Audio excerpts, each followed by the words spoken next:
There are things in this world that have been here longer than memory, and longer than the languages we invented to speak about memory. Things so old and so continuous that to call them ancient feels like an understatement. The way calling the ocean deep fails to capture the particular quality of what it means to stand at its edge and look out toward the horizon and understand, without the need for any calculation, that the water before you does not end.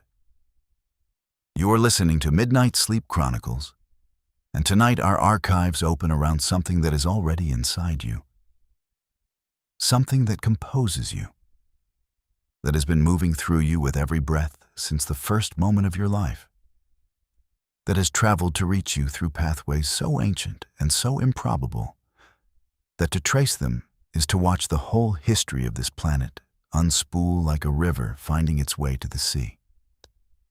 Tonight, we follow water, not merely as a substance, but as a witness and a traveler, as a keeper of things that have no other keeper.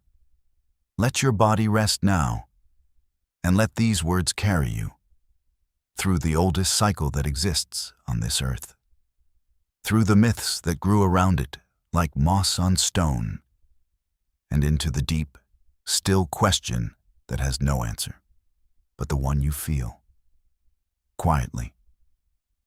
When you finally stop looking for it and simply allow the silence to be what it has always been, full and waiting and ready to begin. Consider the glass of water on your bedside table, or the water inside your body right now, moving through you in its slow and constant circulation. And then consider this. There is an excellent scientific probability that some of the molecules composing that water were present at the formation of the Earth itself, 4.5 billion years ago, when this planet was still a hot and formless mass of colliding material, accreting from the dust and gas that orbited a young sun in a quiet corner of an ordinary galaxy. 4 billion years ago, according to research published in the journal Nature Geoscience, based on the analysis of ancient zircon crystals from the Jack Hills of Western Australia, among the oldest rocks on Earth. A freshwater cycle was already turning. Water was already falling as rain on rock too young to have a name, already flowing, already finding the low places, already gathering in what would eventually become the first ocean. This means that the hydrological cycle, the great wheel of evaporation and rain and river and sea, has been spinning without pause for longer than life itself has existed on this planet. The water that rains down on you in autumn, the water that runs from your tap in the gray early morning before the house has woken. This water has, in all likelihood, been rain before. Many times. It has been ocean water, evaporated into cloud and carried inland by the slow machinery of wind. It has been snow on a mountain that no longer stands. It has been locked inside a glacier for 100,000 years, sealed in a dark, cold silence while the species above it came and went. It has been inside a dinosaur, inside a fern, inside the gills of a fish in a sea that no longer exists by any name we know. It has been inside a human being who walked the earth 50,000 years ago and looked up at the stars with the same wondering recognition that you bring to that same sky tonight. The writer Henry David Thoreau, sitting beside Walden Pond in the 1840s, wrote that he drank at every river and every puddle he passed, because he wanted to take in as much of the world as he could. He did not know, the science was not yet fully formed, just how literally he was doing this. Every mouthful of water he drank contained hydrogen atoms that had been present at the beginning of the universe, forged in the first moments after the Big Bang, traveling through galaxies and interstellar space and the long settling of this solar system before arriving, finally, in a pond in Massachusetts. And then inside the body of a man, writing in a journal about the quality of the light.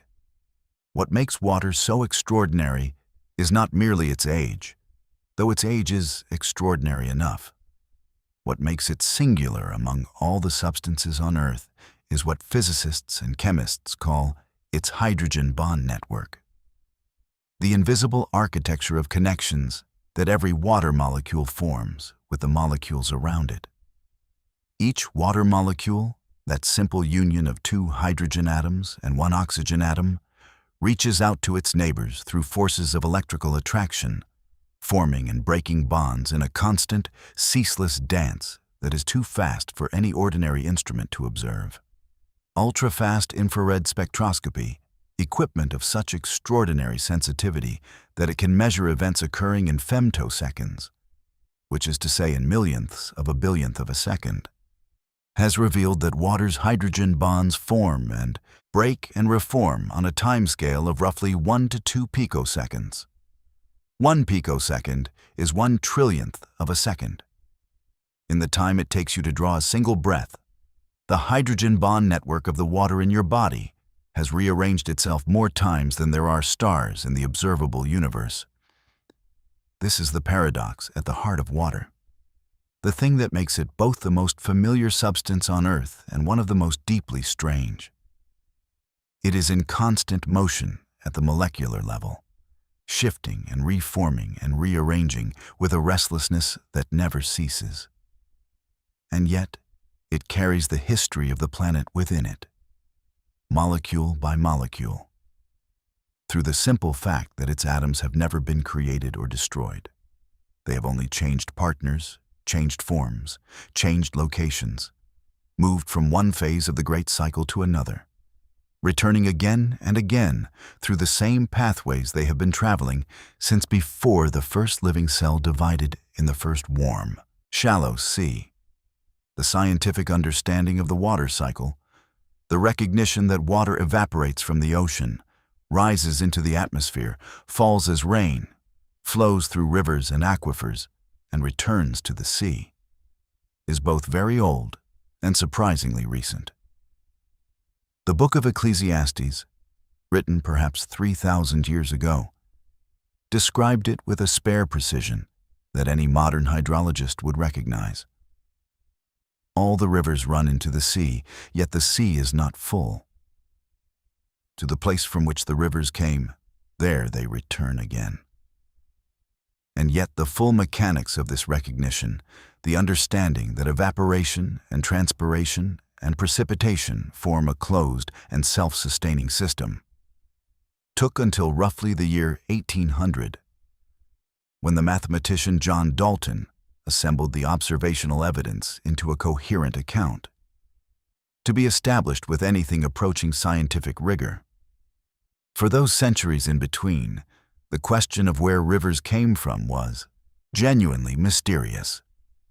Aristotle believed that mountains condensed moisture from the air for the way a cold surface condenses steam, and that this process was responsible for springs and rivers, which is partially correct in the way that intuitions sometimes land closer to truth than the precise theories they precede.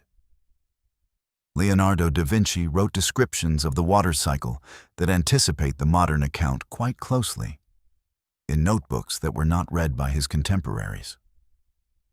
And in the meantime, human beings lived beside rivers and drank from springs and were born with bodies that are more than 60% water and died in the same condition, all without knowing, in the scientific sense, what that water had been before it reached them or where it was going when it left. What they knew instead was something older and less precise and perhaps more important.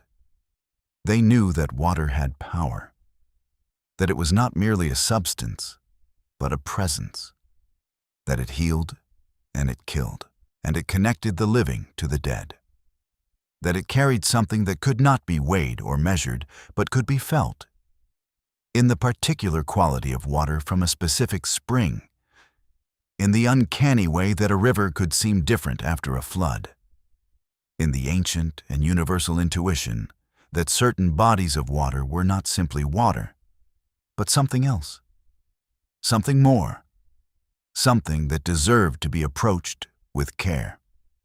This knowing was not irrational. It was the accumulated observation of tens of thousands of years of human attention paid to the behavior of water in specific landscapes, specific seasons, specific conditions. It was pattern recognition operating over geological time, passed down through the only technology available for most of human history, through story and myth, through the kind of knowledge that does not fit into equations but that has survived, in some form, longer than any scientific institution on Earth. And now, in this room, at this hour, the water inside you is doing what it has always done, moving through you, carrying things, keeping its own counsel, as it has done since long before there was anyone to ask it anything. There is a pair of words in Russian, Zhivaya Voda and Mrtvaya Voda, which translate most literally as living water and dead water, that appear across the oldest surviving Russian fairy tales with a frequency and consistency that suggests something more than literary convention. These are not metaphors in the way we usually use that word. They are, within the world of the tales, actual substances with specific properties, and their properties are precise enough that the stories that contain them read less like fantasy and more like a kind of encoded instruction. Dead water, in the Slavic fairy tale tradition, heals wounds. It mends what has been broken, closes what has been cut open, returns the body to its physical wholeness. But it cannot restore life. That is the work of living water, poured after the dead water has done its preparation, which brings back consciousness, breath, the animating principle that the body, however perfectly assembled, cannot generate on its own. The sequence matters. In the tales, the hero or the legendary bird, sometimes the firebird known as the Zhar Ptitsa, must use both waters in the correct order. Dead water first to heal, living water after to restore. One without the other is insufficient. This distinction between what repairs the form and what restores the essence is philosophically sophisticated in a way that does not feel accidental. It suggests that whoever encoded these ideas into the fairy tale tradition had thought carefully about the difference between the body as a physical structure and the body as a living, conscious presence, and had concluded that these were not the same thing, and that water, in the right form, from the right source, could address both. The people who lived with these stories for generations were not primitive thinkers. They were people paying very close attention to the world around them and encoding what they noticed in the form most likely to survive across time. Across the vast span of Slavic mythology, water is consistently the boundary substance, the thing that marks the edge between worlds. The ancient Slavic word for the land of the dead, Nav, is etymologically related to the Sanskrit word for ship, and to the Latin navis, also meaning ship, which is to say that the original intuition behind the concept was of water as a medium of passage, something you cross in a vessel to reach somewhere else. Rivers in Slavic mythology do not merely flow from one place to another. They flow from one state of being to another. They are the means by which the dead travel to the land of the dead, and the means by which heroes travel to the places where the dead live. And in this sense, they are not geographical features but ontological ones, not merely where water goes, but where being goes when it changes its form. The rusalki, those ambiguous, beautiful, dangerous female spirits of Russian and Ukrainian folklore, are the souls of young women who died near water and who remained bound to the water after death, neither fully belonging to the world of the living nor fully released into the world of the dead. They are a kind of living argument for the idea that water is a place where categories break down, where the living and the dead can inhabit the same space simultaneously, where the boundary that ordinarily separates what is from what was becomes thin and permeable. The ancient Slavs, who venerated springs and rivers, were not worshipping water in any simple sense. They were acknowledging, in the only language they had, the uncanny quality of water as a substance that does not seem entirely subject to the rules that govern everything else.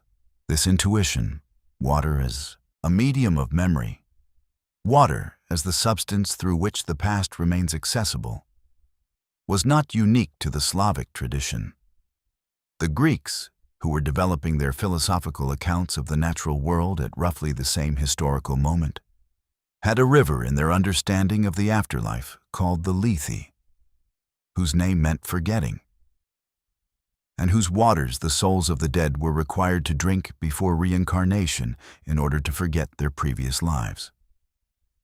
This myth is usually read as a story about memory, about what must be surrendered for a new life to begin. But it contains within it a prior assumption that is worth pausing on. The assumption that forgetfulness requires a specific act, a specific substance, a deliberate intervention. The default, in other words, is that you would remember. Memory is the natural state. Forgetting requires water. The Greeks also had a spring called Mnemosyne, whose name meant memory, and whose waters, drunk by certain souls, conferred the opposite gift: the ability to retain what was known rather than surrendering it to the general amnesia of reincarnation. Mnemosyne was the mother of the 9 muses, which is to say that memory itself, the capacity to retain and transmit what has been experienced, was understood to be the parent of all art, all music, all poetry, all history. And that memory was not an abstraction, but a substance, a thing that flowed from a specific source and could be drunk and held inside a body like water holds itself inside a vessel.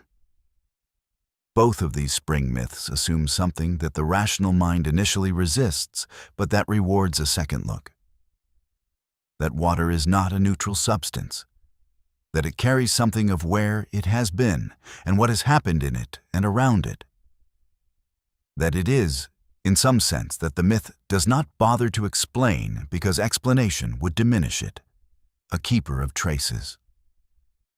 This assumption runs across so many separate traditions in such varied forms that it begins to feel less like a belief and more like a report, a description of something that human beings, in long and careful attendance to water, repeatedly noticed and could not find a better language for.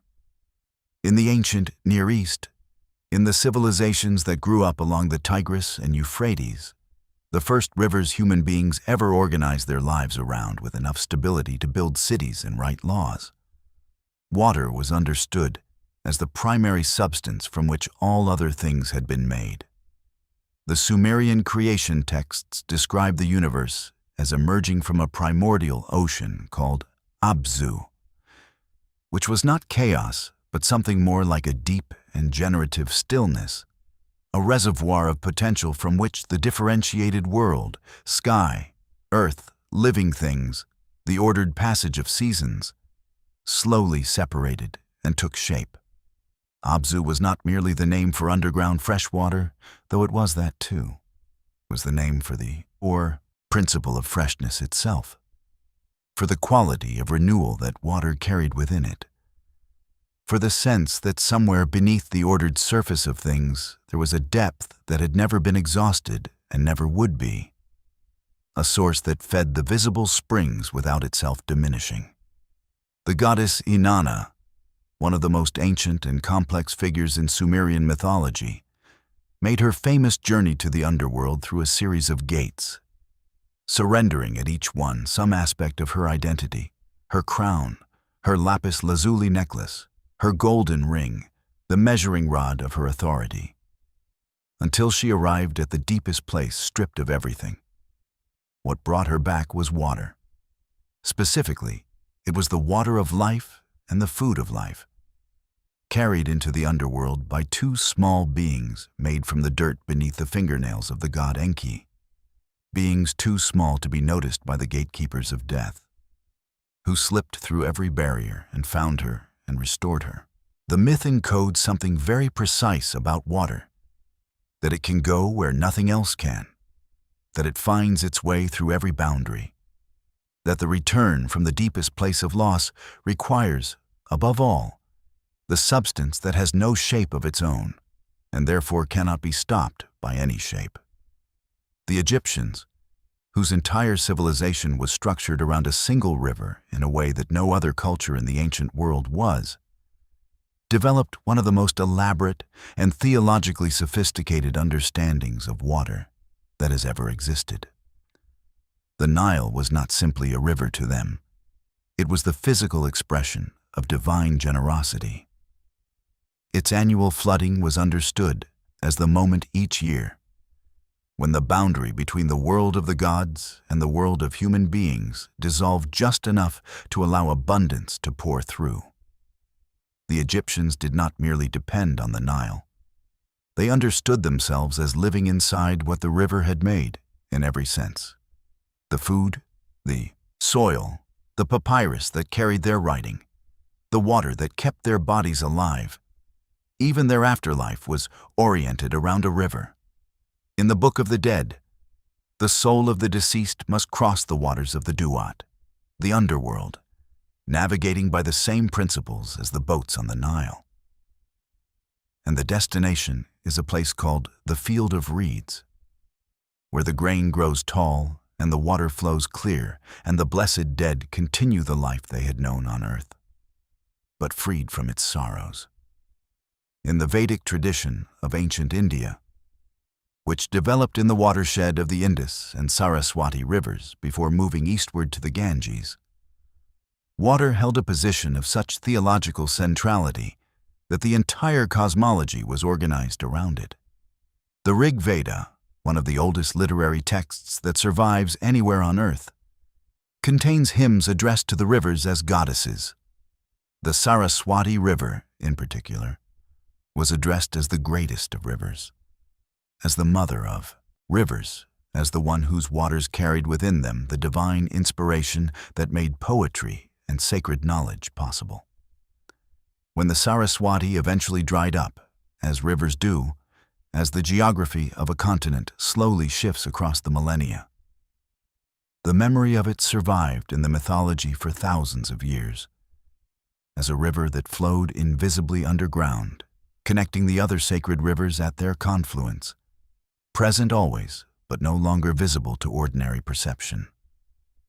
The river had become what all rivers eventually become in the deepest human imagination, a symbol of the connection between what is seen and what is not seen, between the surface and the depth, between the world as it is now and the world as it was in a time of greater abundance and wholeness.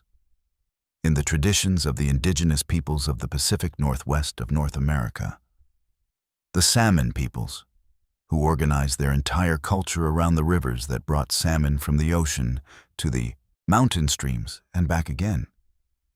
Water was not experienced as a backdrop to human life, but as its primary teacher. The salmon's journey was understood as a gift freely given and freely received, as a movement of life from the ocean into the land that fed every creature in the watershed, the bears, the eagles, the trees themselves, whose root systems absorbed the nutrients that the decomposing salmon bodies left in the stream beds, carrying the chemistry of the ocean deep into the interior of the continent. Water, in this understanding, was not merely a medium through which life moved, but the very mechanism of generosity. The thing that connected the vast, impersonal abundance of the ocean to the specific, intimate, named places where human communities lived and died and were nourished. To damage the river was to break the connection. To honor the river was to acknowledge that you were not separate from what fed you, that your life was on loan from the water and the salmon and the rain, and that this loan carried obligations of attention and care and gratitude that were not optional but constitutive. They were part of what it meant to be a person living in a place rather than merely passing through it. The wells and springs of medieval Europe were not simply water sources. They were places of pilgrimage, places where the sick came to be healed, places where the boundary between the ordinary and the sacred seemed thinner than usual. Many of the most ancient sacred springs of Britain, the well at Glastonbury, the wells in Cornwall and Wales that predate Christianity by thousands of years, were associated with specific healing properties that were, in at least some cases, chemically verifiable.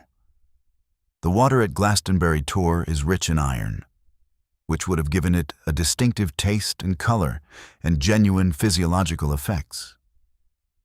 But the people who came to these springs were not coming for chemistry.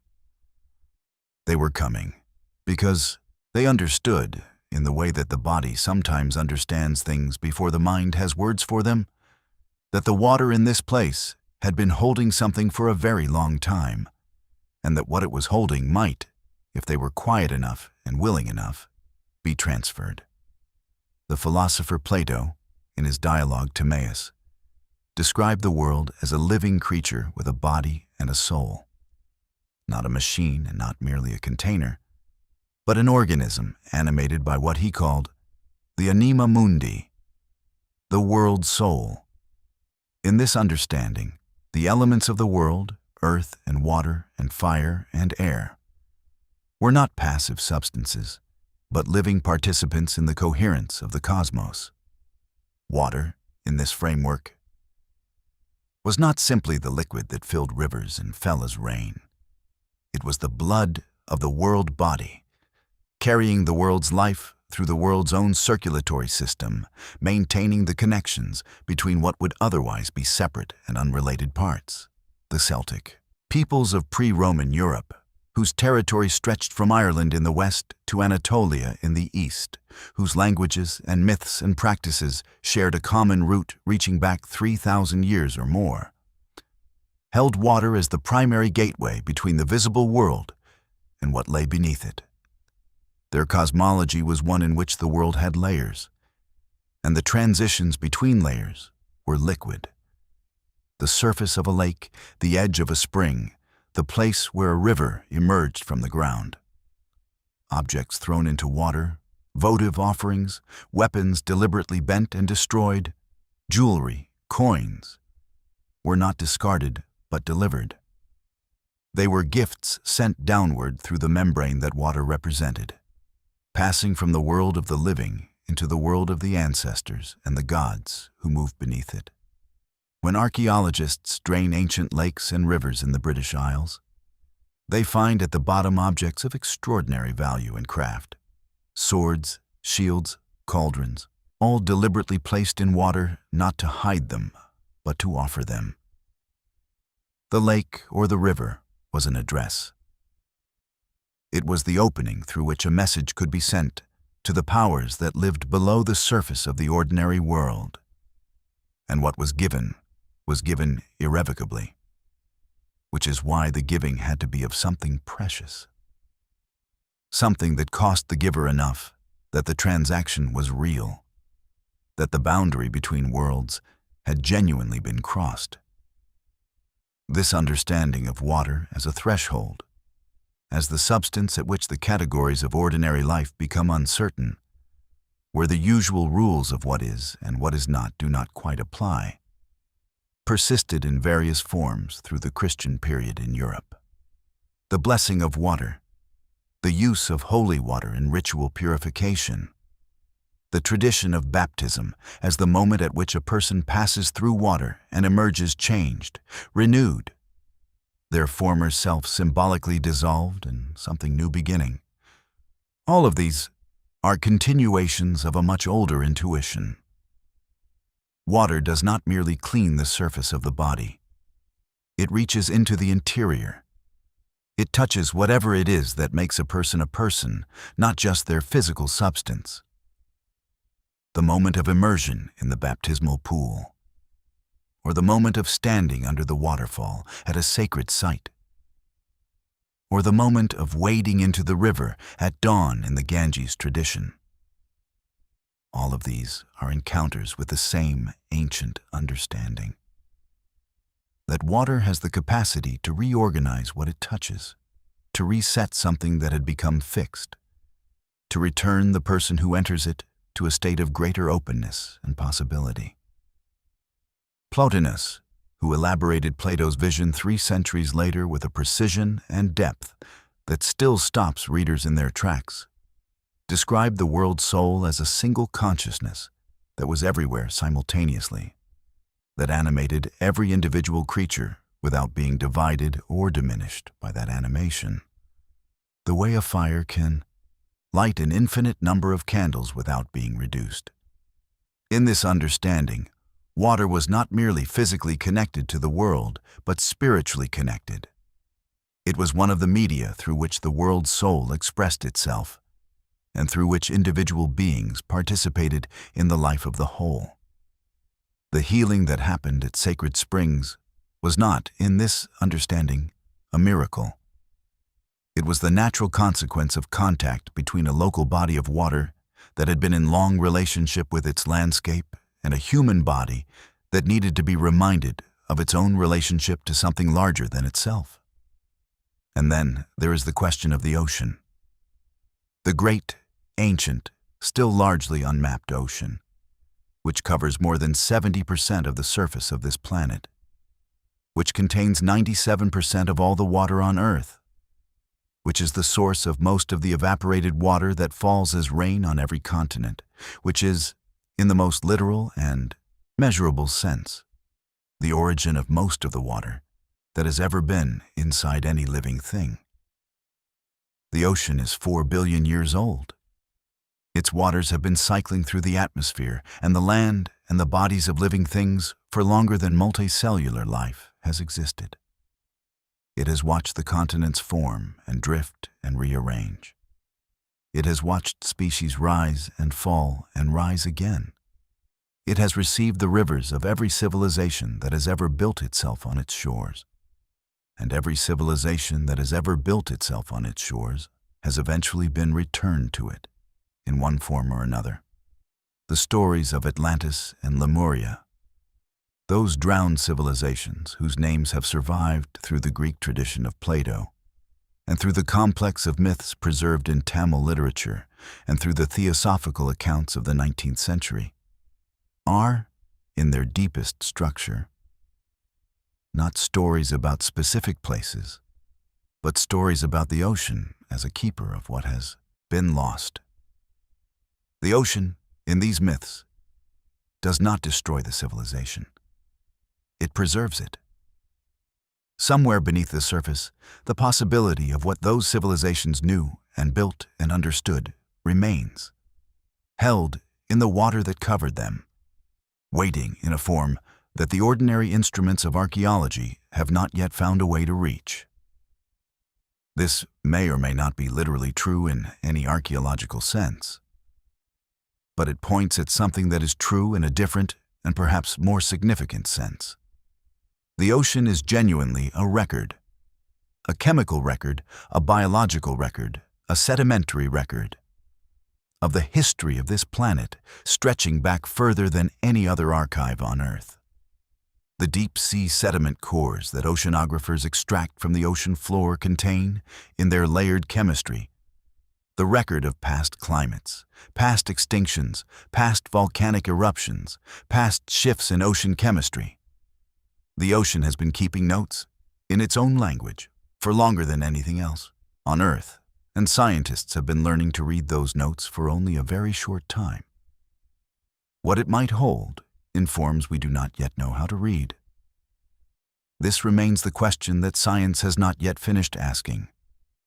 And perhaps the most honest thing that can be said about it is that the asking itself is a kind of reverence, a recognition that the archive is older and larger than the instruments trained upon it.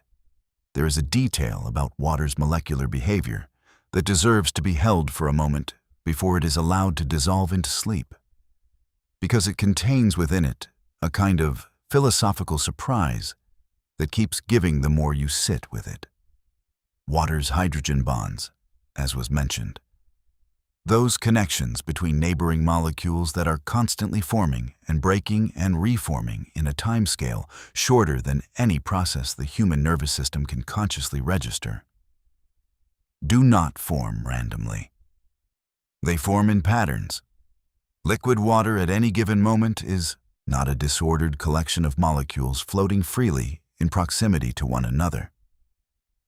It is a constantly shifting network of temporary structures, clusters of molecules arranged in specific geometries, each cluster persisting for its picosecond or two before rearranging into a different configuration. This is what physicists mean when they describe water as a structured liquid.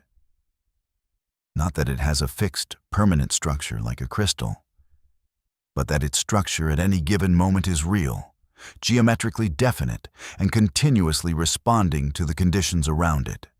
The conditions that shape this structure include temperature and pressure, obviously, and the presence of dissolved substances, minerals, salts, organic molecules, the molecules that living cells release into the water that surrounds them. And here is where the science becomes genuinely strange, in a way that echoes, without confirming, what the ancient traditions were trying to say. Water's structure responds to its environment with an alacrity and sensitivity that is, in the technical language of physical chemistry, extraordinary. When you dissolve something in water, when salt disperses through it, or when a protein folds within it, or when the minerals of a specific spring slowly leach into it over years and decades and centuries, the water molecules immediately begin to reorganize their network around the new presence. They form what are called hydration shells, layers of structured water surrounding the dissolved substance, oriented by the electric field that the substance creates, maintained in a configuration that is specific to that substance and not some other substance. This is why different waters taste different. Not because of impurities in the crude sense of contamination, but because the mineral content of a specific aquifer, the specific geology through which the water has traveled, the specific temperature at which it emerges. All of these things produce a specific pattern of hydration shells, a specific organization of the hydrogen bond network that the tongue and the body register as distinctive. This is also why, in every tradition that has developed a practice of careful attention to water, certain springs are associated with certain properties and not others. The people who noticed that the water from a particular spring seemed to have particular effects on particular conditions were not simply inventing a story. They were describing something real, in the only vocabulary available to them. The Japanese researcher Masaru Emoto devoted much of his career to the claim that water could be influenced not merely by dissolved substances and temperature and pressure, but by intention, by the emotional quality of words spoken near it, by the thoughts directed at it. His photographs of ice crystals formed from water that had been exposed to different words or music showed, he argued, that water of different emotional histories formed distinctly different crystalline structures when frozen. The scientific community received this work with deep skepticism, and the skepticism had genuine grounding. The experiments lacked the controls needed to rule out simpler explanations.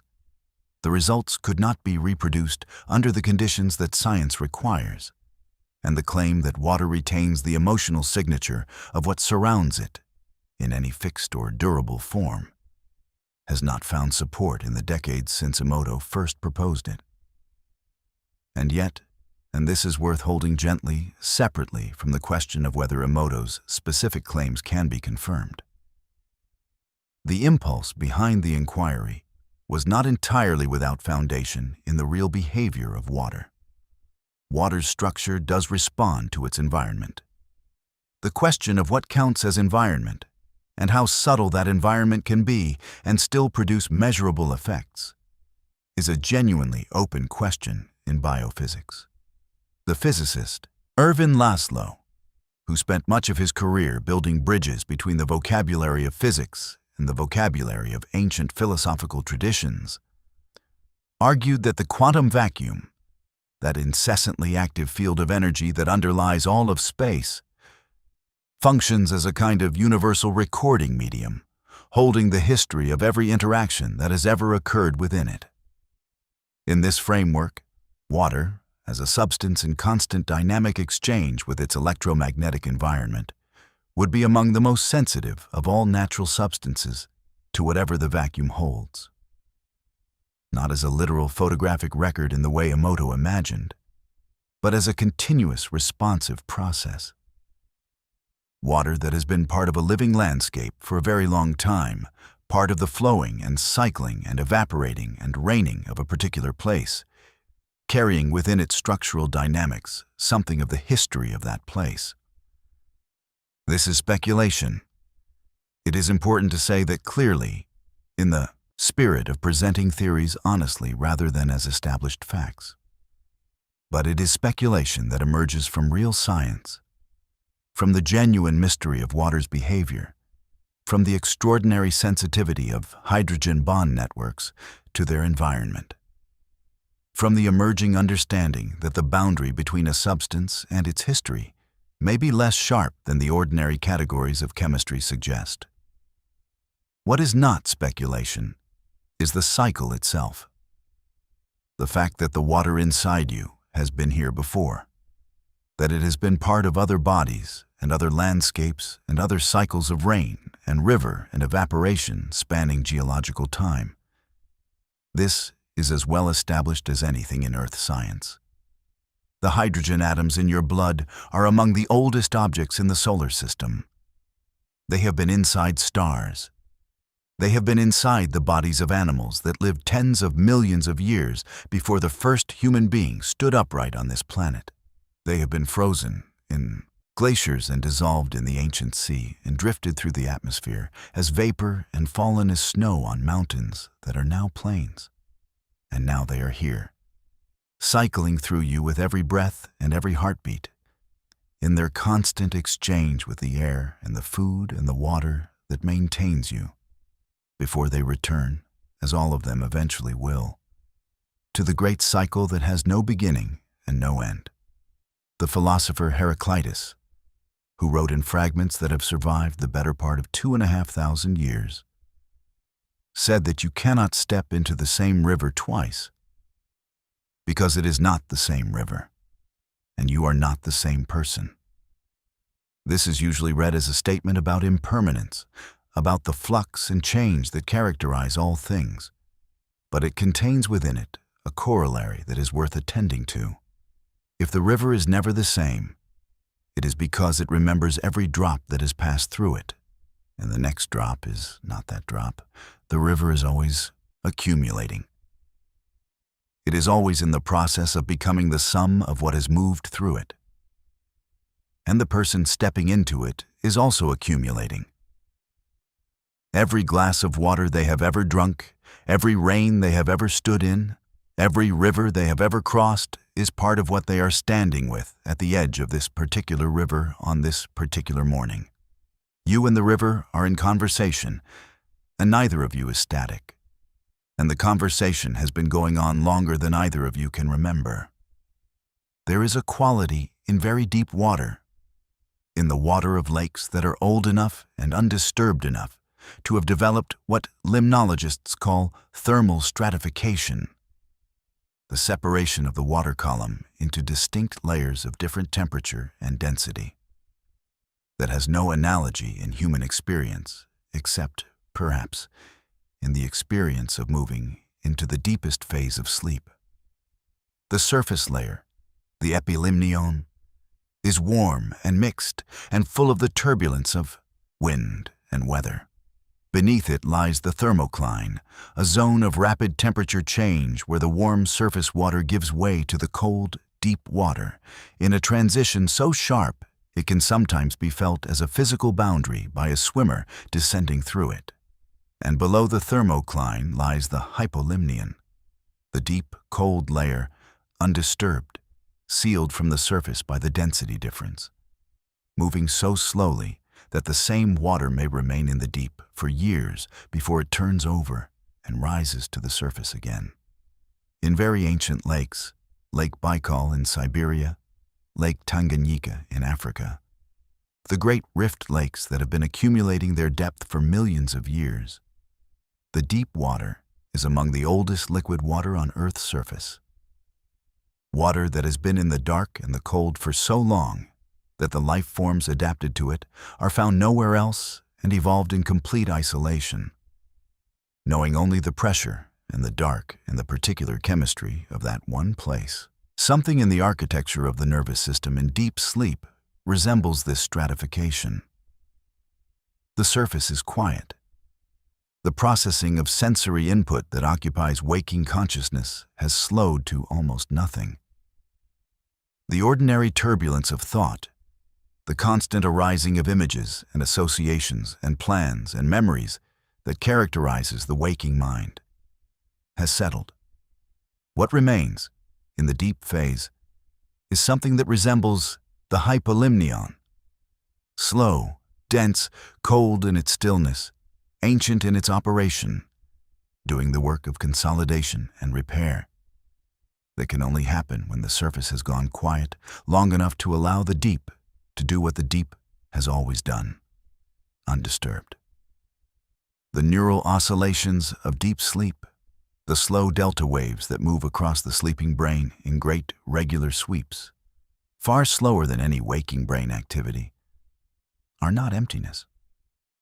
They are the deepest form of processing, the kind that happens below the threshold of consciousness, in the layer of the mind that does not know what it is doing and does not need to, any more than the hypolimnion needs to know why it is cold.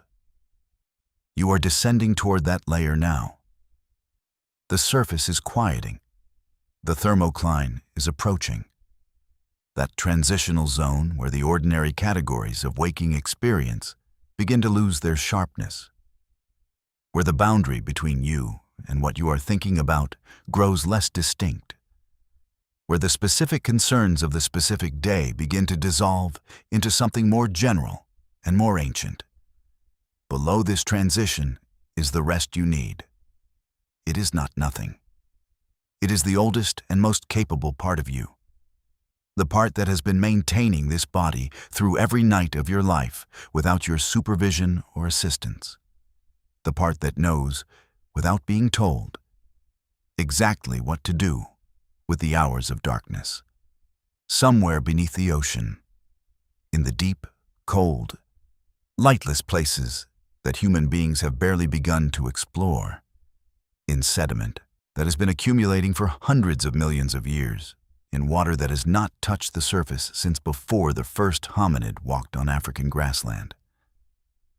The record continues, not in a form that can be read with current technology, not as a story that can be told in any language we currently speak, but as a record nonetheless, chemical, geological, physical, of what has been. Every civilization that built itself on a shore, every river that ran into the sea, every rain that fell on a landscape now changed beyond recognition, every tear that was shed, in every language, in every century, by every person who ever loved something they could not keep. The ocean does not remember in the way that minds remember, with the noise of association and interpretation and the selective compression that makes human memory both beautiful and unreliable.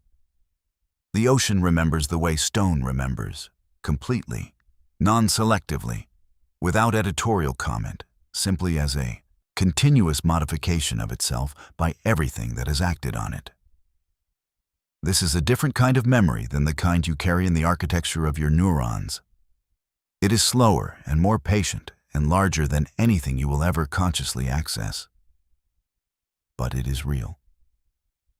And the water inside you right now is part of it, was part of it, before it was you, and will be part of it again when it is no longer you, cycling back through the atmosphere and the rain and the river and the sea, carrying whatever trace of this particular night and this particular body it can carry, in whatever form such traces take in the chemistry of a molecule of water. There is a quality that certain philosophers have called radical amazement, a way of encountering the ordinary world in which the familiar suddenly becomes astonishing. Not because it has changed, but because you have stopped moving fast enough to overlook it. The glass of water, the rain on the window, the river glimpsed from a bridge, the particular heaviness of the body in the first moments of deep relaxation, which is the feeling of water finding its level, the feeling of the body recognizing its own nature, which is the nature of the substance that makes up most of what it is. Something that has no shape of its own, but takes the shape of everything it enters, that is always in motion even when it appears still, that connects without insisting on connection, that gives without accounting for what it gives. You are something like 60 to 70% water, which means that most of what you are is ancient, is in constant exchange with the world around you, has been inside other beings, will be inside other beings. The portion of you that is not water is built from elements that were forged in stars and assembled by the chemistry of living things over billions of years. The boundary between you and the world, between what is you and what is merely passing through you on its way somewhere else, is, at the level of chemistry and physics, considerably more permeable than the ordinary experience of being a self in a body tends to suggest. This is not a reason to feel dissolved into abstraction. It is a reason to feel held, the way water is held in the vessel that receives it. The way everything that has ever been part of this planet is held in the cycle that has been turning since before there was anything alive to notice it turning. Because the same cycle that has been turning since before the first cell divided in the first ancient ocean, the same unbroken continuity of water cycling through matter and atmosphere and living things and stone, is the thing that has been sustaining you from the first moment of your existence. And it will continue without any effort on your part. Long after this particular configuration of water and organic molecules that is you tonight has been released back into the great turning of things, you have to maintain the cycle. You simply have to be in it, which you are, which you have always been, which you cannot avoid being, any more than a river can avoid being part of the sea. Let this rest in you now. Let it settle like water settling, without force, finding its own level, filling the space available to it without needing to be told how.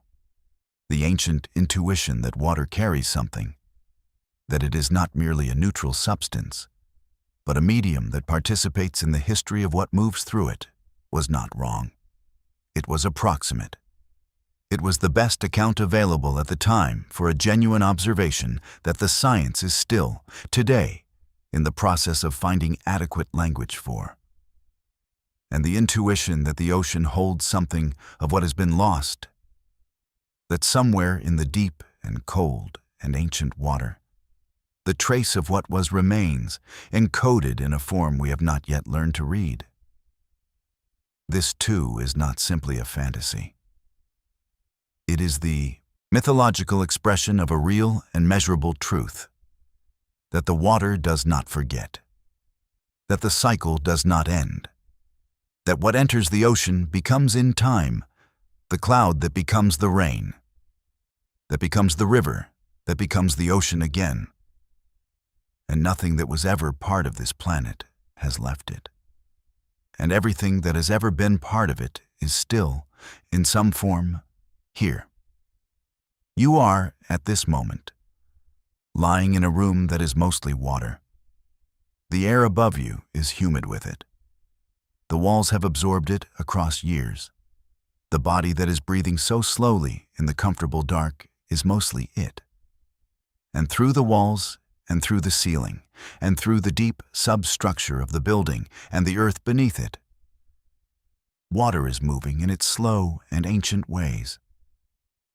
drawn by the same forces that have been drawing it since before the first organism learned to use it.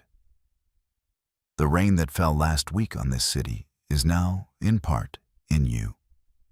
The rain that will fall next month will carry molecules that were in you tonight, after they have been breathed out or sweated or wept into the world.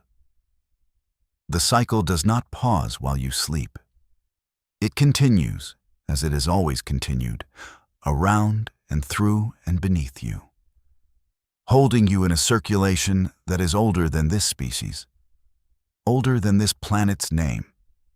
Consider for a moment what it means that the human body reaches its proportion of water, that's 60 to 70%, and then works continuously to maintain it.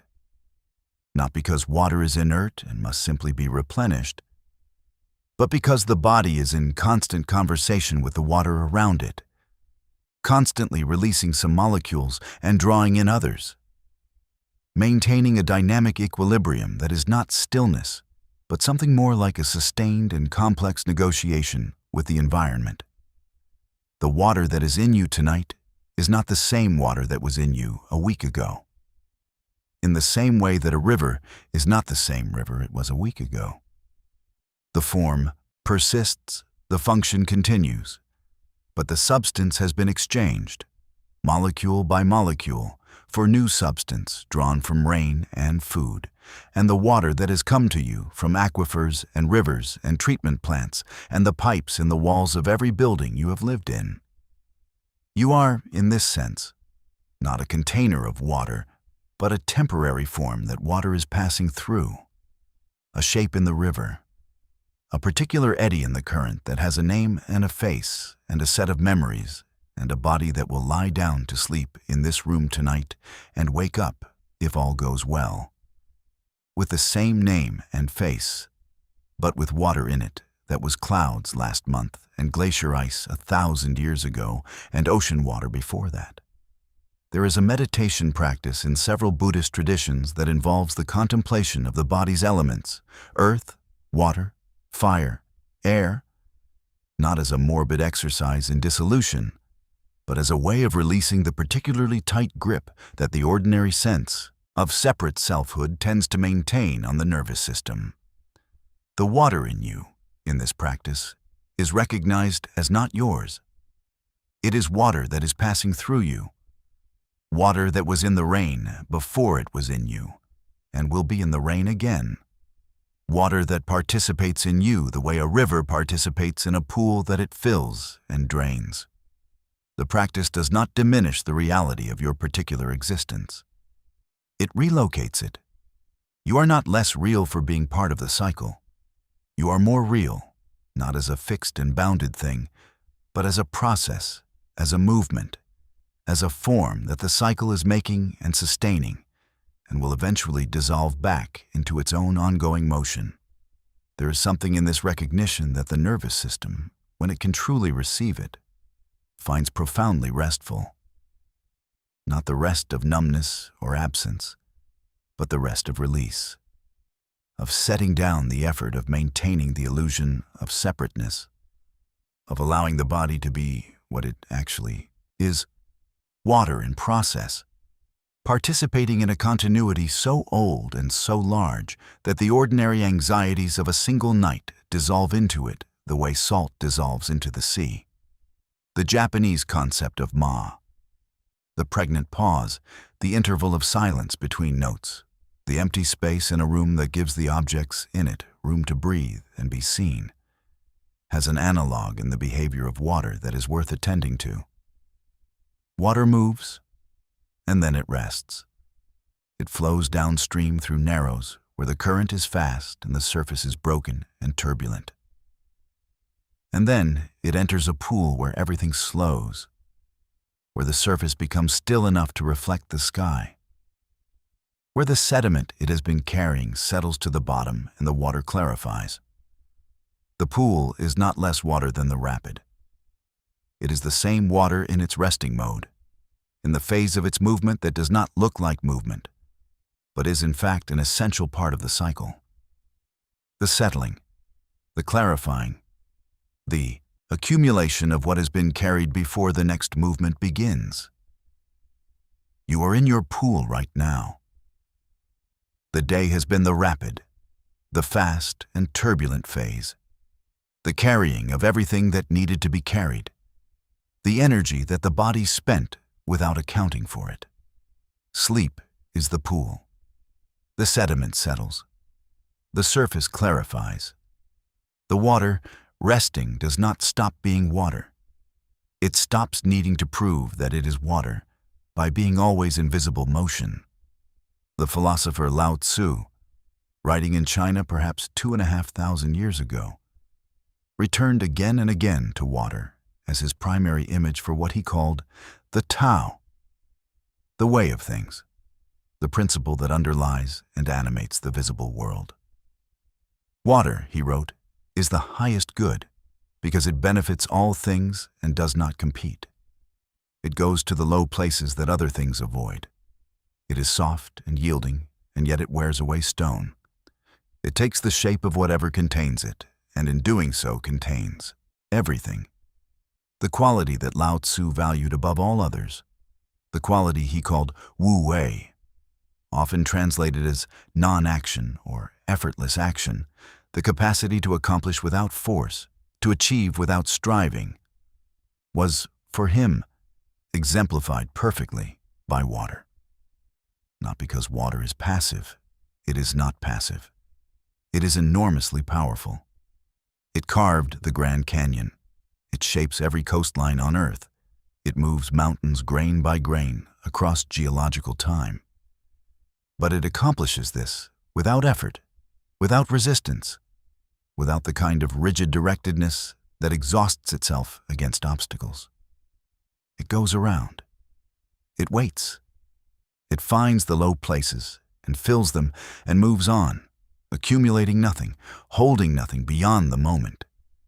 And in this effortless movement, it reshapes everything it touches. This is available to you tonight, not as a philosophy to be understood, but as a quality to be inhabited, the way water inhabits the vessel it enters, completely, without reservation, taking the shape of what is available rather than insisting on a shape of its own. The body that is growing heavier now, the thoughts that are losing their edges, the boundary between waking and whatever is coming. All of this is the natural movement of water finding its level, the natural descent into the low place where rest happens. You do not need to accomplish this. You only need to allow it, the way water allows itself to be drawn downward by the simple fact of gravity, the oldest and most patient force there is. There is a word in Welsh, hiraeth, for a particular kind of longing, a homesickness for a home that may not quite exist in the form it is remembered, for a connection felt but not quite reachable, for something that is both here and not here simultaneously. Many people feel something like heareth when they are near the ocean, or when they stand beside a river that has been running for longer than any human being can remember, or when the rain falls in a particular quality of light, and something in them responds to it in a way that is not quite rational and not quite emotional, but something prior to both of those. Something cellular, something that operates at the level of what you are made of. Perhaps this is the body recognizing its own composition. Perhaps it is the water inside recognizing the water outside. Perhaps it is the very old part of you, the part that is made of substances that were on this planet long before there were humans to be on it, responding to the part of the world that it has been before and will be again. There is one more thing worth holding before the thoughts dissolve entirely. One more detail about the water inside you that has a particular quality of strangeness and intimacy combined. The water in your tears, the water your body produces in response to strong emotion, whether grief or beauty or overwhelming gratitude or the particular tenderness that sometimes arrives without warning in the middle of an ordinary day. This water has a specific chemical composition that is distinct from other secretions of the body. It contains, among other things, lysozyme and lipocolin and lacretin, proteins that serve functions in the maintenance and protection of the eye. But it also contains, in proportions that vary with the emotional state that triggered them, particular hormones and neuropeptides that are specific to emotional crying and are not present in the same concentrations in tears produced by physical irritation. The body, in other words, uses water to carry emotional information outward. The water you weep when you are in grief is chemically different from the water you weep when you are moved by beauty. The body encodes the interior state in the water it releases. What happens to that water? It evaporates from your face and joins the atmospheric moisture that circulates over this part of the earth. It falls as rain on this land around you. It joins the water table, the river, eventually the sea. The chemical signature it carries, the particular mix of proteins and peptides that marked it as a tear rather than rain, breaks down, disperses, is metabolized by the organisms that encounter it, becomes part of the nutrient cycle of the landscape. But the water molecules themselves continue. The hydrogen and oxygen that carried your grief or your joy or your inexplicable tenderness continue in the cycle, indistinguishable now from all the other water, carrying no traceable signature of what they once held. And yet, having held it, having been part of the mechanism by which the interior life of a human being was expressed outward into the world. Every person who has ever lived and wept has released something of their interior into the water cycle. Every ocean on this planet contains, dissolved beyond any possibility of detection, the water that was once inside every grief and every joy that has ever been felt by any creature on this earth. This is not a comforting thought in any sentimental sense. It is something larger and stranger than comfort. It is the recognition that the interior and the exterior are not sealed off from each other, that the emotional life of living things leaves traces in the world, that the water does not forget what it has carried even when the carrying is long past. Let this image rest in you now, soft and large and undemanding. The way water rests in the low places it finds, without effort, without agenda, simply present in the space available to it. You have been rain and river and ocean, and will be all of these again. And tonight, in this particular form, in this particular room, you are resting inside the cycle that has held all of your previous forms and will hold all of your future ones, as it holds everything. Without effort, without condition, without the possibility of stopping. The Slavic fairy tales say that the living water must come after the dead, that the body must be healed before the spirit can be restored. Consider what it means to rest, genuinely, deeply, without resistance, as a kind of living water. The day's accumulated brokenness, the small injuries and the large ones, the fatigue that lives in the muscles and the weariness that lives in the part of the mind that never quite stops working. All of it is the wound that precedes the restoration. Sleep is not an absence, but a kind of water. It fills the space left by waking and moves through you, doing the work that waking prevents. The consolidation of what was experienced, the release of what was held too tightly, the gradual restoration of something that has no name in waking but that you recognize, upon waking, by its presence or its absence. Let the water in you do its work now. Let it find its level. Let it carry what it carries and release what it releases, in its own time, in its own way. With the quiet competence of something that has been doing this since long before anyone thought to ask how or why. And consider, as the body grows heavier and the mind grows quieter, that the water in you right now is not waiting for permission to do its work. It is already doing it. The lymph is already moving through the vessels that have no pump of their own, driven only by the pressure of breathing and the gentle movement of muscles. The cerebrospinal fluid that cushions the brain and spinal cord is already circulating in its slow and rhythmic cycle, washing the brain clean of the metabolic debris that accumulates during waking hours, a process that accelerates dramatically during sleep, as if the brain, relieved of the need to be awake and aware and responding, can finally turn its full attention to the housekeeping it has been deferring all day. The interstitial fluid that fills the spaces between your cells is already exchanging molecules with those cells, delivering oxygen and glucose and the signals that tell the cells what to do, carrying away the carbon dioxide and the waste products that the cells have been generating in their ceaseless work. All of this is water. All of it is already doing exactly what it needs to do, without any assistance from the part of you that is lying here thinking about it. The water in you does not need your help. It needs only what it has always needed: the freedom to move as it moves, to find its level, to flow through the channels that have been prepared for it over the 4 billion years this cycle has been running.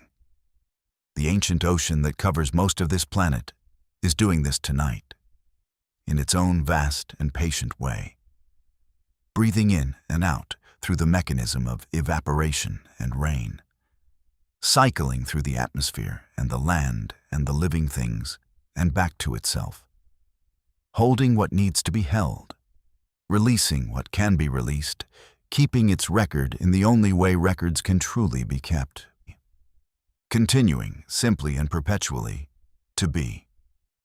You are in the cycle. The cycle is in you.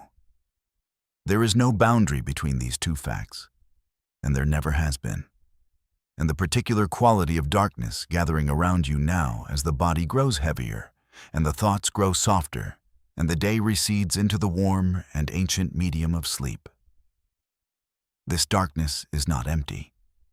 It is full, the way the ocean is full, the way a water cycle is full, the way everything is full that has been turning for 4 billion years without stopping, and carries within its turning the history of everything that has ever moved through it. The rain that fell in the century before writing fell on the same ocean that the rain of last week joined. The water that was inside Cleopatra, and the water that was inside the last mastodon, and the water that is inside you tonight have all been part of the same cycle. And the cycle does not distinguish between them. And the cycle holds all of them equally, in its patient and non-hierarchical way, as it holds this moment, this room, this particular and unrepeatable night.